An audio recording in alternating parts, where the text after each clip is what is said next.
कार्यक्रम योग प्रज्ञाको 20औं श्रृङ्खलामा उपस्थित सम्पूर्ण महानुभावहरुमा म हार्दिक स्वागत तथा अभिवादन व्यक्त गर्न चाहन्छु। आज छलफलका लागि हामीले विषय छनौट गरेका छौं खराब जीवनशैलीका कारण हुने रोगहरू अर्थात् लाइफस्टाइल डिजिजेस। आज कार्यक्रममा वक्ताको रूपमा आमन्त्रित गरेका छौं आदरणीय प्रभा रिजाल, जो अहिले नर्सिङ अधिकृतको रूपमा बकुलहर रत्नगर हस्पिटल चितवनमा कार्यरत हुनुहुन्छ र उहाँले केएमसीटीएच काठमाडौँ मेडिकल कलेज टिचिङ हस्पिटलबाट बीएससी नर्सिङ गर्नुभएको छ र उहाँ आफ्नो ब्याचको टपर हुनुहुन्छ। अब म कार्यक्रममा आफ्नो प्रस्तुति राखिदिन हुन आदरणीय प्रभा रिजाल ज्यूलाई हार्दिक अनुरोध गर्न चाहन्छु। स्वागत छ प्रभाजी यहाँलाई। थ्याङ्क यू सुरेन्द्र सर इन्ट्रोडक्सनको लागि। फर्स्टमा स्लाइड सेयर इनेबल गरिदिनु हुन अनुरोध गर्छु। यहाँ आउनुभएको सबै पार्टिसिपेन्ट्सहरूलाई एकदम वेलकम छ। आज हामीले चुज गरेको टपिक चाहिँ अघि भनिसक्नुभयो सरले, लाइफस्टाइल डिजिज भनेर, जुन चाहिँ जीवनशैली अथवा खराब जीवनशैलीले गर्दाखेरि चाहिँ कस्तो कस्तो रोगहरू हुन सक्छ भनेर चाहिँ हामीले त्यो एउटा टपिक लिएर आएका छौँ। धेरै कुराहरू चाहिँ हामीलाई थाहा भएकै कुराहरू छ, जुन अब दिनदिनै हामीले डे टु डे लाइफमा नगरे पनि थाहा भएको कुराहरू नै छ, जुन गर्नुपर्ने एकदम आवश्यक छ। त्यसमै रहेर हामी यस विषयमा छलफल गर्नेछौँ। आजको हाम्रो डिस्कसनमा भएको कन्टेन्ट्सहरू भनेको फर्स्टमा रोग भनेकै के हो त्यसको बारेमा हामी थोरै छलफल गर्छौँ, अनि त्यसपछि चाहिँ खराब जीवनशैली ले लाग्ने रोगहरू भनेको चाहिँ कस्तो कस्तो हुन्छ, त्यो कुन कुन रोगहरू पर्छ भनेर लिस्ट गर्छौँ। त्यसपछि चाहिँ विश्वमा र नेपालमा चाहिँ कसरी इफेक्ट गरिरहेको छ, पहिला कस्तो थियो अहिले कस्तो छ, कतिजनामा लागेको छ, कसरी देखिएको छ भन्ने कुराहरू पनि हेर्छौँ र त्यसको कारणहरू के छ र त्यसलाई हामीले कसरी प्रिभेन्ट गर्न सक्छौँ अथवा त्यसलाई हुन नदिनको लागि चाहिँ रोकथामको लागि के गर्न सक्छौँ भन्ने कुराहरू चाहिँ त्यसमा लिस्ट गरेका छौँ। फर्स्टमा जानुपर्दाखेरि चाहिँ डिजिज अथवा रोग भनेर चाहिँ विश्व स्वास्थ्य सङ्गठनले चाहिँ रोग भनेर यो जुन हाम्रो स्वास्थ्य भनेर डेफिनेसन दिएको छ हेल्थको, त्यसरी रोग भनेर रोगको डेफिनेसन चाहिँ दिएको छैन, तर अरू अर्गनाइजेसन अथवा अरू डिक्सनेरीहरूले चाहिँ यसलाई डिफाइन गरेको छ। यसलाई डिफाइन गर्दाखेरि चाहिँ कसरी गरिएको छ भने, जुन स्वास्थ्य भनेर डेफिनेसन दिएको थियो त्यो स्वास्थ्य भन्ने डेफिनेसनबाट चाहिँ त्यही डेफिनेसनमा रहेन अथवा यताउता गयो भने त्यसलाई चाहिँ हामीले रोग भनेको छ। फर इक्जाम्पल कुनै पनि सामाजिक रूपमा स्वस्थ हुनु अथवा मानसिक रूपमा स्वस्थ हुनु, शारीरिक रूपमा स्वस्थ हुनु भनेको चाहिँ स्वस्थ हुनु भनिएको थियो भने शारीरिक, मानसिक, सामाजिक रूपमा चाहिँ जुन हामीले गरिरहेको काम छ त्यो गर्न सकिएन अथवा त्यसलाई चाहिँ हामीले निरन्तरता दिन सकिएन, शरीरको कुनै पनि कारणले गर्दाखेरि होस् अथवा मानसिक कारणले गर्दाखेरि होस्, त्यसलाई निरन्तरता दिन सकिएन भने त्योबाट यताउता डेभिएट भयो भने चाहिँ त्यसलाई हामीले रोग भनेको छ होइन। अब यसलाई चाहिँ अक्सफोर्ड इङ्ग्लिस डिक्सनेरीले के भनेको छ भने, हाम्रो शरीरको कुनै पनि अङ्गले जुन काम गरिरहेको थियो त्यो काम चाहिँ गर्न सकेन भने त्यसलाई चाहिँ रोग भनिन्छ भनेर भनेको छ। यसको चाहिँ अब आफ्नो आफ्नो डेफिनेसनहरू छ। त्यो चाहिँ डेफिनेसनले जिस्टमा भन्न खोजेको कुरा चाहिँ के हो भने, यदि हामीले जुन दिनदिनै गरिरहेको काम शारीरिक रूपमा, मानसिक रूपमा, सामाजिक रूपमा जस्तो काम गर्न सक्थ्यौँ त्यस्तो काम गर्न सकिएन भने चाहिँ त्यसलाई हामीले डिजिज भनेर डिफाइन गरेको छ। अब यसको पनि टाइप्सहरू भनेर छ, प्रकारहरू भनेर छ। प्रकारहरू चाहिँ अब विभिन्न प्रकारहरू छ। यसमा पनि अब कति समय लाग्ने भनेर समयको आधारमा छुट्याइएको प्रकार पनि छ, अथवा के कारणले गर्दा लाग्ने भनेर छुट्याइएको प्रकारहरू पनि छ। तर सामान्यतया हामीले यतिकै भन्दाखेरि चाहिँ बेसिक भनेको चाहिँ के सर्ने कि नसर्ने भनेर चाहिँ हामीले दुईटा प्रकारमा यसलाई छुट्याइएको छ। एउटा भनेको सर्ने, जसलाई हामीले कम्युनिकेबल डिजिज भनेर भनिन्छ। अर्को भनेको चाहिँ नसर्ने, एकबाट अर्कोमा नसर्ने, जसलाई चाहिँ हामीले नन कम्युनिकेबल डिजिज भनेर दुईटामा छुट्याइएको छ होइन। अब यसमा चाहिँ लाइफस्टाइल डिजिज भनेर कहाँबाट आउँछ भन्दाखेरि, जुन नन कम्युनिकेबल डिजिज थियो, एकबाट अर्कामा नसर्ने रोग भनेको थियो, त्यो चाहिँ लाइफस्टाइल भनेको हामीले दिनदिनै हाम्रो दिनचर्यामा, जीवनशैलीको आधारमा चाहिँ त्यो जीवनशैली एउटा मान्छेले कस्तो गरिरहेको छ, आफ्नो दिनदिनै व्यायाम गर्छ कि गर्दैन, कस्तो खानेकुराहरू खाइरहेको छ, त्यस्तो उसको जीवनशैलीमा भर परेर लाग्ने भएको कारणले गर्दाखेरि चाहिँ यसलाई लाइफस्टाइल डिजिज भनेको, जुन चाहिँ एकबाट अर्कोमा सर्दैन। किनभने एउटा मान्छेले स्वस्थ हुने तरिकाहरू अपनाइरहेको छ, सक्छ, अर्को मान्छेले गरेको छैन भने त्यो जुन हेल्दी लाइफस्टाइल अप्नाइरहेको हुन्छ मान्छे, त्यसलाई चाहिँ लाइफस्टाइल डिजिजको रिस्क जोखिम चाहिँ कम हुन सक्छ अर्को भन्दा। अब उसले गरेन, एउटै परिवारमा पनि एउटाले गर्यो एउटाले गरेन भने जसले गरेको छैन उसलाई रिस्क बढी हुने भयो, जसले गरेको छ उसलाई रिस्क कम हुने भयो, नसर्ने भयो। त्यही भएर चाहिँ यसलाई नन कम्युनिकेबल डिजिजमा राखिन्छ है। अब नन कम्युनिकेबल डिजिज अथवा यो लाइफस्टाइल डिजिज भनेर चाहिँ कस्तो कस्तो रोगलाई छुट्याइएको छ भन्दाखेरि फर्स्टमा भनेको एथेरोस्क्लेरोसिस भनेर भनिन्छ, जुन चाहिँ हाम्रो यो रक्तनली हुन्छ, रक्तनलीहरूमा चाहिँ बोसोहरू त्यो रक्तनलीको भित्तामा चाहिँ टाँसिने, त्यसलाई चाहिँ एथेरोस्क्लेरोसिस भनिन्छ, जुन चाहिँ मुटुको समस्याहरू, हार्ट एट्याक भनिन्छ, जुन त्यसको कारण पनि हुनसक्छ अथवा हाइपरटेन्सन हुने कारण पनि हुनसक्छ। यसले चाहिँ विभिन्न अरू रोगहरू, मुटुको समस्या अथवा रक्तनलीको समस्याहरू चाहिँ लिएर आउन सक्छ। दोस्रो भनेको चाहिँ डायबिटिज, हामी धेरैजनालाई थाहा छ डायबिटिज, यो भनेको मधुमेह, यो पनि लाइफस्टाइलको कारणले गर्दाखेरि हुन सक्ने रोग भयो एउटा। अर्को भनेको चाहिँ हाइपरटेन्सन, जुन चाहिँ उच्च रक्तचाप, हाम्रो ब्लड प्रेसर चाहिँ जति नर्मल हुनुपर्ने हो त्योभन्दा बढी भयो भने त्यसलाई हाइपरटेन्सन भनिन्छ, जुन यो लाइफस्टाइल डिजिजमै पर्छ। अर्को भनेको क्यान्सर, अनि स्ट्रोक भनेको चाहिँ पक्षघात भनेर नि भनिन्छ हामीले, जुन चाहिँ हाम्रो दिमागमा, मस्तिष्कमा जति अक्सिजन पुग्न पर्ने हो रगतको माध्यमबाट, त्यो रगतको माध्यमबाट अक्सिजन पुगेन भने चाहिँ त्यसलाई हामीले स्ट्रोक अथवा पक्षघात पनि भनिन्छ। र अर्को भनेको चाहिँ हार्ट डिजिज भनेर मुटुको विभिन्न समस्याहरूलाई पनि यो लाइफस्टाइल डिजिजमा राखिएको छ। यो भनेको चाहिँ हामीले देख्न सकिने लाइफस्टाइल डिजिजेसहरू भयो होइन। अब लाइफस्टाइल डिजिजमा पनि यसको कस्तो भइरहेको छ, विश्वमा कस्तो छ यसको आकलन, नेपालमा कस्तो छ भनेर छ होइन। फर्स्टमा सुरुमा कस्तो थियो भने पहिला चाहिँ 50 इयर्स अगाडि अनि 100 इयर्स अगाडि कस्तो थियो भने कम्युनिकेबल डिजिजहरू हुन्छ नि, जुन सरुवा रोगहरू चाहिँ बढी देखिने। एउटामा हैजा लाग्यो भने त्यो गाउँैभरिलाई हैजा लाग्ने, एउटाले इन्फेक्सन भयो भने गाउँैभरिको मान्छेलाई इन्फेक्सन हुने, त्यस्तो देखिएको थियो। तर अहिले चाहिँ एजुकेसनको कारणले होस् अथवा यो नयाँ आएको मेडिसिनको जुन इन्क्रिज भइरहेछ टेक्नोलोजीहरू, त्यो टेक्नोलोजीको कारणले होस् त्यो इन्फेक्सियस डिजिजहरू चाहिँ पहिलाको भन्दा अहिले चाहिँ कम भएको देखिन्छ। तर त्यो यो जुन कम्युनिकेबल सरुवा रोगहरू त कम भयो, तर यो नसर्ने रोगहरू, एकबाट अर्कोमा नसर्ने रोगहरू जुनलाई हामीले नन कम्युनिकेबल डिजिज भनेको थियो, त्यो डिजिजहरूको चाहिँ जोखिमहरू बढ्दै गयो। पहिला अब एकजनालाई लाग्थ्यो भने 25 वर्ष अगाडि चाहिँ एकजनालाई लाग्थ्यो भने अहिले चाहिँ डबल भएर 2 जनालाई लाग्ने, त्यस्तो डबल भएको छ। अहिलेको 25 वर्षभित्रमै यो चाहिँ डबल भएको छ यसको रेट चाहिँ। विश्वमा हेर्ने भने चाहिँ WHO ले 2014मा के निकालेको थियो भने विश्वमा मृत्यु हुने सबैजना हुनुहुन्छ नि, उहाँ मध्ये चाहिँ मृत्यु हुने 60% मान्छेहरू, मानव 100 जना मर्नु भएको थियो भने त्यो मध्ये 60% 60 जना मान्छेहरू चाहिँ यो नन कम्युनिकेबल डिजिज अथवा लाइफस्टाइल डिजिजको कारणले गर्दाखेरि मर्नु भएको थियो भनेर निकालेको थियो होइन। जुन चाहिँ अहिले 2021मा के निकालेको छ भने 71% मर्नु भएको मान्छेहरू चाहिँ नन कम्युनिकेबल डिजिज, यो लाइफस्टाइल डिजिजले गर्दा मर्नु भएको छ भनेर निकालेको छ। यो छोटो पिरियडमै कस्तो भयो, 2014 देखि अहिले 2021 सम्ममै 60% देखि 71%मा इन्क्रिज भएको छ भनेपछि एकदम छिटो रूपमा बढिरहेको छ। त्यही भएर चाहिँ यसलाई हामीले ग्लोबल बर्डनको रूपमा पनि लिएको छ है। अनि नेपालमा चाहिँ के भएको छ भने नेपालमा NHRCले निकालेको रिपोर्ट अनुसार चाहिँ के भनेको छ भने 2016मा 2016मा चाहिँ 66%, अघि मैले जस्तो भनेको थिएँ नेपालमा डेथ भएको मान्छेहरू सबैजना मध्ये 66%, त्यो भनेको 127,000 पिपलहरू चाहिँ because of non communicable disease, यो लाइफस्टाइल डिजिजहरूले गर्दाखेरि चाहिँ मृत्यु भएको थियो होइन। अब पहिला चाहिँ कम्युनिकेबल डिजिजले बढी हुन्थ्यो भनेर मैले भर्खरै भने, त्यसपछि अहिले रिसेन्टली त्यसपछि आएको चाहिँ नन कम्युनिकेबल डिजिजहरूले गर्दाखेरि, यो नसर्ने रोगहरूले गर्दाखेरि। र अहिले कस्तो भएको छ भने फेरि यो इन्जुरीहरू के रोड ट्राफिक, यो बाटोमा मोटरसाइकल लडेर एक्सिडेन्ट हुने, त्यस्तो एक्सिडेन्ट इन्जुरीहरूको कारणले गर्दाखेरि मान्छेको मृत्यु हुने प्रवृत्ति पनि अझै बढेको छ के। त्यही भएर यसलाई के भएको छ भने पहिला भनेको एउटा मात्र थियो, त्यो भनेको कम्युनिकेबल डिजिजले मात्र थियो, त्यहाँपछि आयो दुईटा, त्यसलाई चाहिँ डबल बर्डन अफ डिजिज भनेर भनिन्छ मेडिकल्ली। त्यो चाहिँ कम्युनिकेबल पनि भयो, सरुवा रोग पनि भयो, नसर्ने त्यो एकबाट अर्कोमा नसर्ने रोग पनि भयो। अहिले फेरि कस्तो आयो, ट्रिपल, 3टा आयो, एउटा भनेको सरुवा रोग, अर्को भनेको नसर्ने, अर्को भनेको एक्सिडेन्टले गर्दाखेरि पनि हुने, 3टाले गर्दाखेरि चाहिँ अहिले ट्रिपल बर्डन अफ डिजिज चाहिँ यो विश्वभरि देखिएको छ यो चाहिँ होइन।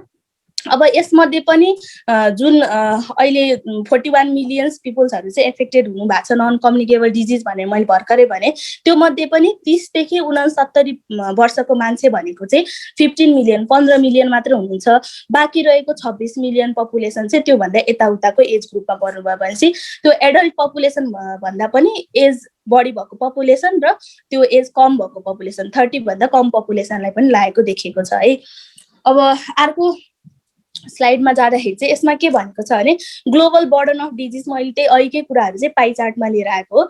यसमा चाहिँ यो निलो भाग भनेको सबै नसर्ने रोगहरू कति धेरै ओगटेको छ नि, यसले 50% भन्दा पनि बढी नन कम्युनिकेबल डिजिजहरूले चाहिँ ओगटेको छ होइन।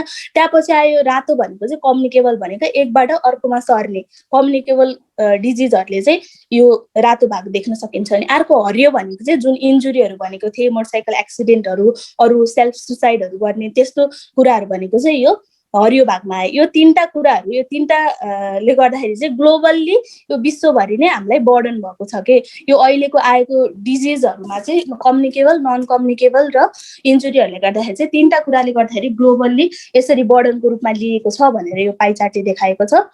अब अर्कोमा हेर्दाखेरि चाहिँ अब नन कम्युनिकेबल जुन लाइफस्टाइल डिजिजहरू मध्ये, लाइफस्टाइलले यो जीवनशैलीले हुने, खराब जीवनशैलीले हुने रोगहरूमा मध्ये चाहिँ विश्वभरिमा हेर्दाखेरि चाहिँ सबैभन्दा बढी देखिने भनेको कार्डियोभास्कुलर डिजिज भन्नाले मुटुको रोग, मुटुको समस्याहरूले गर्दाखेरि होइन, त्यो चाहिँ निलोले देखाइरहेको छ त्यहाँ, गाढा निलोले। त्यसपछि आउँछ क्यान्सर होइन, क्यान्सर चाहिँ पहेँलोले देख्न सकिन्छ त्यहाँ। अनि त्यसपछि रातोले देखेको चाहिँ अरू नन कम्युनिकेबल डिजिज भनेर त्यहाँ राखिएको छ, स्पेसिफाई गरिएको छैन, जसमा चाहिँ किडनीको प्रब्लम्सहरू, कलेजो, सबै अरू अर्गान्सहरूको, अरू अङ्गहरूको प्रब्लम्सहरू राखिएको छ। अनि हरियोले चाहिँ डाइजेस्टिभ प्रब्लम्सहरू जस्तै हाम्रो पेटको समस्या, पाचनको समस्याहरू छ, त्यो समस्याहरू देखाएको छ। अनि यो सुन्तला रङले चाहिँ हाम्रो श्वास प्रश्वासको समस्याहरूलाई देखाएको छ भने आकाशे रङले चाहिँ डायबिटिज, मधुमेहको समस्याहरूलाई चाहिँ देखाएको छ। यसरी लाइफस्टाइल डिजिज मध्येमा पनि विश्वभरि चाहिँ यति पर्सेन्टेजहरू चाहिँ ओगटेको छ भनेर चाहिँ देख्न सकिन्छ है। अब अर्को स्लाइडमा जाँदाखेरि चाहिँ विश्वभरि हेर्दा, विश्वमा र नेपालमा हेर्दाखेरि चाहिँ लिडिङ सबैभन्दा अगाडिपट्टि दुईटा कमन भनेको चाहिँ मुटुको समस्या र श्वास प्रश्वासको समस्या चाहिँ बढी देखिएको छ होइन। अब विश्वमा चाहिँ 43.65% मान्छेहरू जुन डेथ हुनुभएको छ, मृत्यु भएको छ, उहाँ चाहिँ 43.65% मान्छेहरू चाहिँ कार्डियोभास्कुलर अर्थात् मुटुको समस्याहरूले गर्दाखेरि, मुटुको समस्याले गर्दाखेरि मृत्यु भएको छ भने नेपालमा चाहिँ त्यही डाटा भनेको 16% छ। अब यो 16% चाहिँ कम आयो, हाम्रो नेपालमा कम आयो, कम रहेछ भन्दा पनि हाम्रो नेपालमा चाहिँ रिकर्डिङ र रिपोर्टिङको सिस्टम अलिकति बाहिरको भन्दा कम भएको कारणले गर्दाखेरि यस्तो पनि हुनसक्छ। त्यस्तै रेस्पिरेटरी डिजिजहरू पनि वर्ल्डमा हेर्नु भने 10.48%, नेपालमा हेर्नु भने 10%, त्यसरी चाहिँ देख्न सकिन्छ होइन। अब यो भनेको चाहिँ डेथ यति रहेछ भनेर, मृत्यु यसरी भइरहेको रहेछ, यति पर्सेन्टेज रहेछ भनेर देख्न सकिन्छ। अर्को चाहिँ अहिले चाहिँ कति छ त नि, अहिले कति जनसङ्ख्यामा चाहिँ कस्तो कस्तो समस्या देखिएको छ भन्दाखेरि चाहिँ सबैभन्दा बढी चाहिँ सिओपिडी भनेको यो श्वास प्रश्वासको समस्या, सास लिन र सास फाल्नलाई समस्या हुने, यो समस्या चाहिँ नेपालको 12% जनसङ्ख्यामा चाहिँ देखिएको छ। त्यसपछि आउँछ सिकेडी भनेको, सिकेडी चाहिँ किडनीको समस्या, एकदम लामो समयसम्म किडनीको समस्या, त्यो चाहिँ 6%लाई छ। त्यसपछि आउँछ सिएडी भनेर, त्यो चाहिँ कोरोनरी आर्टरी डिजिज भनेर भन्छ मेडिकल टर्ममा, त्यो भनेको चाहिँ मुटुलाई जुन रगत लैजाने नली हुन्छ त्यो नलीमा चाहिँ समस्या देखिएको, त्यो चाहिँ 3%मा छ भने डायबिटिज भनेर मधुमेह त्यो चाहिँ 2.5% छ होइन। यसलाई नै बार ग्राफमा देखाउँदाखेरि चाहिँ यसमा हामी देख्न सकिन्छ, सानो सानो भयो, त्यही पनि यसमा के देखाएको छ भन्दाखेरि चाहिँ एभरेजमा प्रिभ्यालेन्स अफ यो अहिलेको कति जनसङ्ख्यामा छ भनेर देखाएको, क्रोनिक किडनी डिजिज, किडनीको समस्या, श्वास प्रश्वासको समस्या, कोरोनरी आर्टरी भनेको मुटुमा लैजाने रक्त नलीको समस्या र अर्को भनेको मधुमेहको समस्या होइन। यसमा अघि मैले दिएको डाटाहरू, अघि माथि भनेको डाटाहरू चाहिँ नेपालको पुरै एभरेज गरेर थियो भने यहाँ हामीले सुदूरपश्चिम प्रोभिन्सको डाटा पनि हेर्न सकिन्छ, जसमा चाहिँ जुन किडनीको समस्या थियो त्यो किडनीको समस्या भनेको चाहिँ 5.9% त्यहाँ भएको जनसङ्ख्यालाई चाहिँ क्रोनिक किडनी डिजिज चाहिँ त्यहाँ प्रिभ्यालेन्स भएको, त्यहाँ रहेको देखिएको छ। यो डाटा भनेको चाहिँ 2016 देखि 2018 सम्मको डाटा थियो र त्यसपछि आउँछ सिओपिडी श्वास प्रश्वासको समस्या चाहिँ 14.3% पपुलेसन्सहरूलाई चाहिँ त्यहाँ सिओपिडीको समस्या श्वास प्रश्वासको समस्या देखिएको थियो।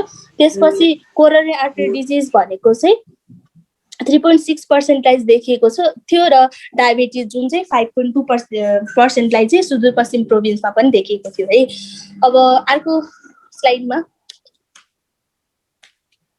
यो चाहिँ हाम्रो हस्पिटलहरुमा यो DOHS ले निकालेको एनुअल रिपोर्ट हो। हस्पिटलहरुमा कसरी यो लाइफस्टाइल डिजिजको मान्छेहरुको आकलन गरेको थियो, कति जना आउनु भएको थियो भनेर निकालेको छ।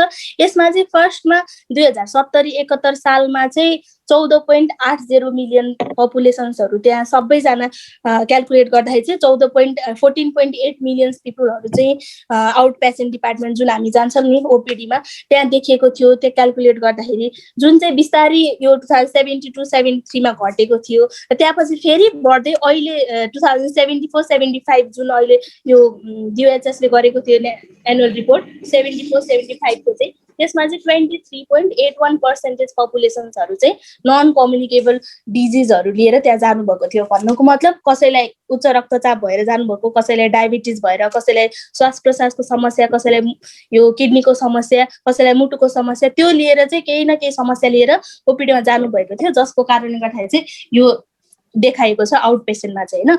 यो यहाँबाट के हेर्न सकिन्छ भने अराउन्ड 85% अफ जुन 85% नेपालको पपुलेसन छ त्यो पपुलेसनलाई चाहिँ केही न केही नन कम्युनिकेबल डिजिज अथवा लाइफस्टाइलको डिजिजहरुले चाहिँ एफेक्ट गरेको छ भन्ने जस्तो चाहिँ यहाँबाट देख्न सकिन्छ। किनभने 30 मिलियनमा 23.81 मिलियन पपुलेसन भनेको सानो पपुलेसन चाहिँ हैन। यो रिपोर्टले चाहिँ हामीले देख्न सकिन्छ है। अर्को चाहिँ अब लाइफस्टाइल डिजिजेसहरु चाहिँ लाग्यो, अब लाग्छ भनेर यसको कजहरु थाहा पाउनु पर्यो पहिला त। अनि त्यसपछि लाग्न सक्ने कारणहरु यदि हामीले चाहिँ रोक्न सक्छौं, कन्ट्रोल गर्न सक्छौं भने चाहिँ त्यसलाई चाहिँ कन्ट्रोल गर्नु पर्यो हैन। फर्स्टमा लाग्ने कारणहरु थाहा पाउँदाखेरि चाहिँ दुईटा हुन्छ। एउटा चाहिँ हामीले कन्ट्रोल गर्न सकिन्छ त्यसलाई चाहिँ मोडिफाएबल रिस्क फ्याक्टर भनेर भनिन्छ अथवा मोडिफाएबल कजेसहरु हुन्छ हैन। अर्को चाहिँ कन्ट्रोल गर्न नसक्ने, जुन चाहिँ मोडिफाई गर्न नसक्ने भनेर अनकन्ट्रोलेबल भनिन्छ, त्यसलाई चाहिँ हामीले दुई तरिकामा छुटाउन सकिन्छ। अब मोडिफाई गर्न सकिने भनेको चाहिँ हाम्रो खानपानहरु लिएर अरु कुराहरु आउँछ भने, मोडिफाई गर्न नसकिने भनेको चाहिँ एउटा भनेको वंशाणुगत जुन हुन्छ त्यो चाहिँ हामीले मोडिफाई गर्न सकिन। वंशाणु हेरिडिटी अब हाम्रो जिनमा जे आयो त्यो हामीले जिनको परिवर्तन गर्न खोज्छौं भने गर्न सकिदैन हैन। अर्को भनेको चाहिँ हाम्रो उमेर बढ्दै गएको हुन्छ, त्यो उमेर बढ्दै गइसकेपछि उमेर परिवर्तन गर्छु, म यसलाई अब ठुलो मान्छेलाई राख्दैछ म बच्चे बनेर बस्छु भन्न मिलेन, त्यो एजलाई पनि हामीले मोडिफाई गर्न सकिएन।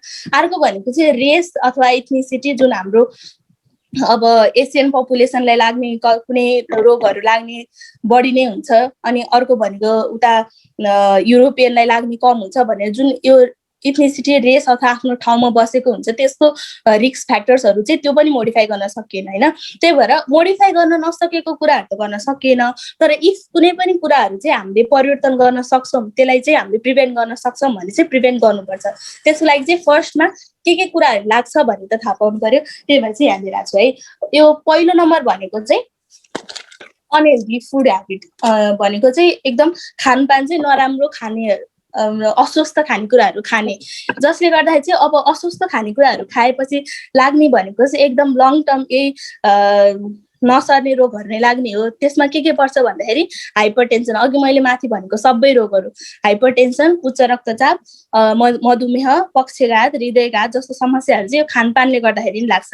खानपानमा हुने जुन अब केमिकल हुन्छ अथवा तरकारीहरुमा हुने पेस्टिसाइडहरु हुन्छ त्यसले गर्दाखेरि चाहिँ बिस्तारै गरेर थोरै गरेर चाहिँ लामो समयसम्म चाहिँ हामीलाई रोग देखिन सक्छ है। अब त्यो भनेको चाहिँ नन कम्युनिकेबल डिजिज नै भयो नि त। यसको लागि चाहिँ हामीले के गर्नु पर्यो भने हाम्रो खानपानमा रहेको नुनको मात्राहरु धेरै नखाने, सुगरको मात्रा, चिनीको मात्रा धेरै नखाने, धेरै फ्याट भएको कुराहरु नखाने, बोसोहरु भएको कुराहरु चाहिँ खानु भएन, जसले गर्दाखेरि चाहिँ यो अनहेल्दी डाइट हुन्छ, नराम्रो डाइटहरु हुन्छ, जंक फुडहरु हुन्छ, त्यो चाहिँ हामीले अभोइड गर्यौं भने जे होस् हामीले अलिकति प्रिभेन्ट गर्न सकिने कुराहरु चाहिँ प्रिभेन्ट गर्न सकिन्छ है।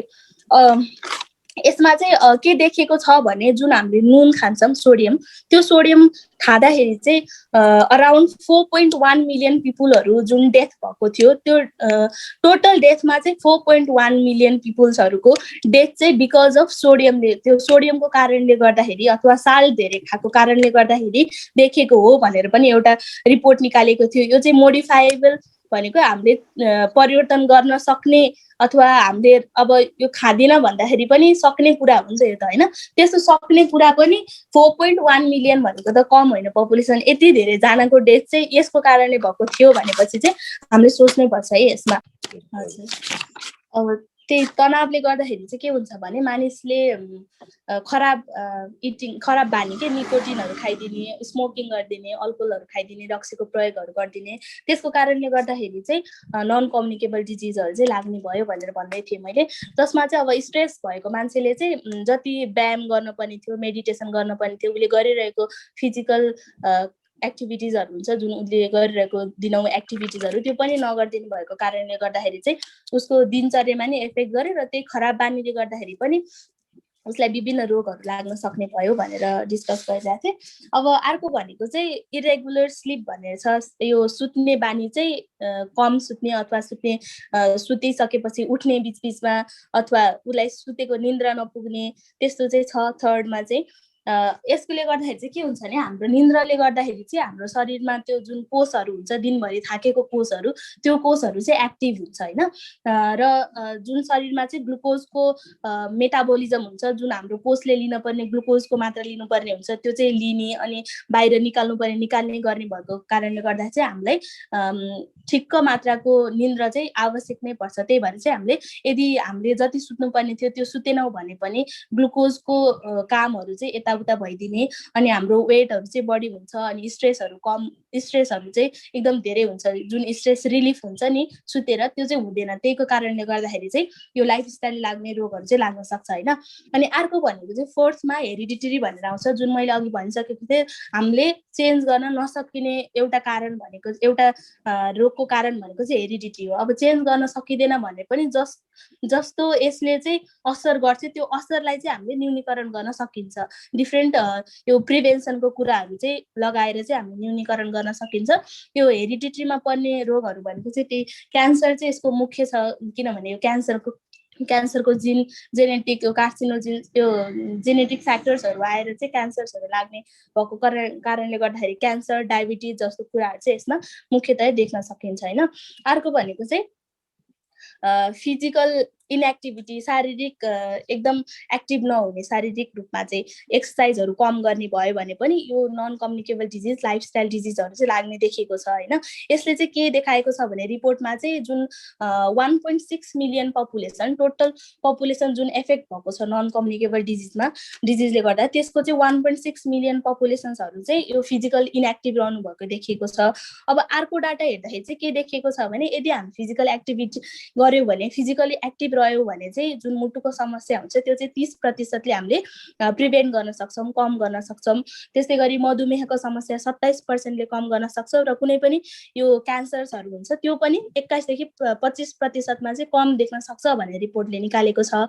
यो क्यान्सर्सहरू चाहिँ अब फिजिकली एक्टिभ रह्यो भने हाम्रो सेल्सहरू पनि एकदम स्ट्रङ हुने भयो, इम्युनिटी, हाम्रो जुन रोग प्रतिरोधात्मक क्षमताहरू बढ्ने भयो। त्यस्तो कारणले गर्दाखेरि चाहिँ विभिन्न रोगहरूबाट हामी बच्न सकिन्छ भनेर भनिएको छ है। अब अर्को हेर्दाखेरि चाहिँ अल्कोहल र टोब्याको खाने भनेर अर्को स्लाइडमा, त्यो कारणले गर्दाखेरि पनि यो पनि एकदम मुख्य कज देखेको छ। यसमा पनि अल्कोहल, टोब्याको जुन अनहेल्दी लाइफस्टाइलहरू छ, यो मध्ये पनि टोब्याकोले गर्दाखेरि चाहिँ विश्वभरि टोब्याकोले गर्दाखेरि चाहिँ एकदम धेरै पपुलेसन्सहरू चाहिँ एफेक्टेड भएको छ, जसमा 7.2 मिलियन पपुलेसन हुनुहुन्छ विश्वभरिको। त्यति पपुलेसन्सहरू चाहिँ टोब्याको इन्टेकले गर्दाखेरि उहाँहरूको डेथ भएको यस्तो देखिएको छ है। अनि अर्को भनेको चाहिँ यसमै यो कार्सिनोजिन्स भएको खानेकुराहरू हुन्छ, हामीले एकदम पोलेको मासु, त्यस्तो एकदम केमिकल भएको खानेकुराहरू त्यस्तो खायो भने पनि त्यसले गर्दाखेरि चाहिँ यो लाइफस्टाइल डिजिजेसहरू बढी हुन्छ। अनि नेक्स्टमा छ पोल्युसन भनेर, होइन? पोल्युसनमा चाहिँ यो प्रदूषण चाहिँ वायु प्रदूषण मात्र नभएर ध्वनि प्रदूषण, यो ल्यान्डको पोल्युसन सबै हुन्छ। तर विश्वको आकलन हेर्दाखेरि चाहिँ वायु प्रदूषणले गर्दाखेरि चाहिँ मुख्य समस्या देखिएको छ, जसमा चाहिँ समस्या मध्ये पनि यो रेस्पिरेटरी श्वास प्रश्वासको समस्या र मुटुको समस्याहरू चाहिँ मुख्यतया देखिएको छ। यसमा चाहिँ कार्बन डाइअक्साइड, नाइट्रोजन डाइअक्साइड जस्तो ग्यासहरू चाहिँ निस्किने यो वायु प्रदूषण हुँदाखेरि, अनि त्यही ग्यासहरू चाहिँ हामीले लिएर हाम्रो जुन फोक्सम भएको सानो सानो कोषहरूलाई त्यसलाई असर गरेर चाहिँ हामीलाई सास लिन र सास फाल्न चाहिँ गाह्रो हुने हुन्छ होइन। अब यसमा पनि यो पोल्युसन भनेको चाहिँ विश्वभरिको 5औं नम्बरमा चाहिँ लिडिङ यो मृत्युको कारण भनेको 5औं नम्बरमा परेको छ होइन। यसले गर्दाखेरि चाहिँ डिफ्रेन्ट अब छोटो समयमै देखिने सिम्टम्सहरू, सास फेर्न गाह्रो हुने त्यस्तो सिम्टम्सहरूदेखि लिएर लामो समयसम्म मुटुको समस्याहरू, किडनीको समस्याहरू समेत गराउन सक्छ। अब अन्तिमको कज भनेको चाहिँ ओबेसिटी, ओभर इटिङ भनेर छ होइन।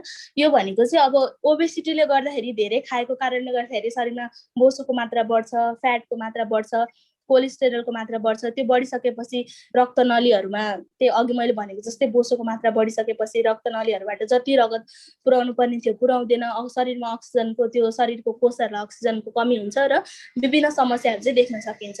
यसरी जिस्टमा हेर्दा चाहिँ के देख्न सकिन्छ भन्दाखेरि लाइफस्टाइल डिजिज भनेको चाहिँ कुनै पनि कारणहरूले गर्दाखेरि शरीरमा चाहिँ अक्सिजनको मात्राहरू कम हुन सक्ने रहेछ। टिस्युमा चाहिँ अब शरीरको कोषहरूमा चाहिँ अक्सिजनको मात्रा कम भएको कारणले गर्दाखेरि चाहिँ त्यो अङ्गले राम्रोसँग काम गर्न नसक्ने देखिएको छ है। अब यसलाई हामीले चाहिँ यो कारणहरू भयो, तर यसको प्रिभेन्सनलाई के गर्न सकिन्छ भनेर चाहिँ अब हामीले अघि जे कुराहरू चाहिँ कारण खुलाएका थियौँ त्यही कारणहरूलाई चाहिँ मोडिफाई गर्यौँ भने, त्यही कारणहरूलाई चाहिँ हुन दिएनौँ भने त्यो चाहिँ एज अ प्रिभेन्सनको रूपमा चाहिँ लिन सकिन्छ होइन। फर इक्जाम्पल हेल्दी डाइटहरू खानु पर्यो, नट्सहरू, भेजिटेबल फ्रुट्सहरू खानु पर्यो, पानी धेरै खानु पर्यो। त्यस्तो गर्यो भने चाहिँ शरीरमा जुन केमिकल्सहरू पर्न दिएनौँ भने त्यसले गर्दाखेरि पनि हामीले यो नन कम्युनिकेबल डिजिजहरू चाहिँ प्रिभेन्ट गर्न सक्छौँ। अर्को भनेको स्ट्रेस म्यानेज गर्ने, व्यायाम गरेर हुन्छ कि प्राणायाम गरेर हुन्छ, एक्सर्साइज गरेर, आफूले गीतहरू सुनेर हुन्छ कि आफूले कसरी स्ट्रेस कम हुन्छ साथीहरूसँग सेयर गरेर हुन्छ कि, त्यो सबै कुराहरूले चाहिँ हामीले स्ट्रेस चाहिँ सेयर गर्नु पर्यो होइन, स्ट्रेस चाहिँ म्यानेज गर्नु पर्यो। थर्ड भनेको चाहिँ हामी जति सुत्न पर्ने हुन्छ त्यो एडिक्वेट जति चाहिने मात्रामा हुन्छ त्यो चाहिँ 6 देखि 8 घण्टाको निन्द्रा चाहिँ हामीले चाहिँ सुत्नु पर्यो, जसले गर्दाखेरि चाहिँ हाम्रो शरीरमा भएको कोषहरू चाहिँ राम्ररी एक्टिभ हुन सकोस्। अर्को भनेको चाहिँ एकदम धेरै वेटहरू हुने त्यस्तो पनि राम्रो हुँदैन। आफ्नो जति वेट हुनुपर्छ त्यो वेट चाहिँ हुनु पर्यो। हाम्रो बडी मास इन्डेक्स भनेर भनिन्छ, त्यो चाहिँ जति हुन पर्ने हो त्यो चाहिँ हुँदाखेरि राम्रो हुन्छ है। त्यही भएर चाहिँ एकदम धेरै मोटो छ भने तौल घटाउनु पर्यो। अब तौल घटाउनुको लागि पनि त्यही हेल्दी डाइटहरू गर्यो भने, एक्सर्साइज गर्यो भने घटिहाल्छ। अनि अर्को भनेको यो लागु औषधहरू खानु भएन, रक्सीहरू, चुरोटहरू, गुट्काहरू त्यस्तो सेवन गर्नु भएन।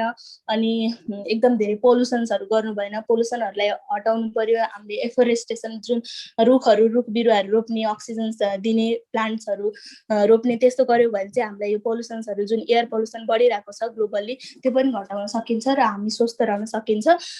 ठिक्क मात्रामा खानु पर्यो, रेगुलर चेकअप गर्नु पर्यो। कुनै पनि रोगहरू छ, अब हाइपरटेन्सन, डायबिटिज छ भने रेगुलर चेकअप गर्नु पर्यो, डक्टरले भनेअनुसार फलोअप चाहिँ गर्नु पर्यो। यस्तो गर्यो भने चाहिँ हामीले यस्तो डिजिजहरूबाट चाहिँ प्रिभेन्ट हुन सक्छौँ। अब आजको प्रोग्रामको कन्क्लुजन भनेको चाहिँ के छ भने प्रिभेन्सन भनेको चाहिँ केयर भन्दा एकदम राम्रो हुन्छ। Prevention is better than care भन्छ। त्यही भएर चाहिँ हामीले सकेसम्म नन कम्युनिकेबल डिजिजहरूलाई चाहिँ प्रिभेन्ट गर्नुपर्छ। यति नै थियो आजको प्रेजेन्टेसन चाहिँ। हजुरहरूलाई केही क्वेरिजहरू, क्वेसन्सहरू छ भने भन्न सक्नुहुन्छ। Thank you. धन्यवाद प्रभाजी। लगभग हामी कार्यक्रमको अन्तमा छौँ।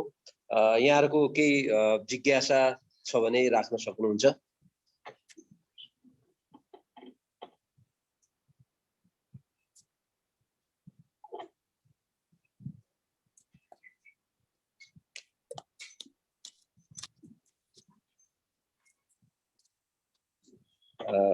लगभग कार्यक्रमको समय पनि सिद्धिँदैछ। अब हामीसँग 30 सेकेन्ड्स मात्रै बाँकी छ र कार्यक्रममा आएर हामीलाई खराब जीवनशैलीका कारण हुने रोगहरू, त्यसका कारण र बस्ने उपायहरूका बारेमा जानकारी गराएर हामीलाई धेरै कुरा सिकाउनु भएको छ।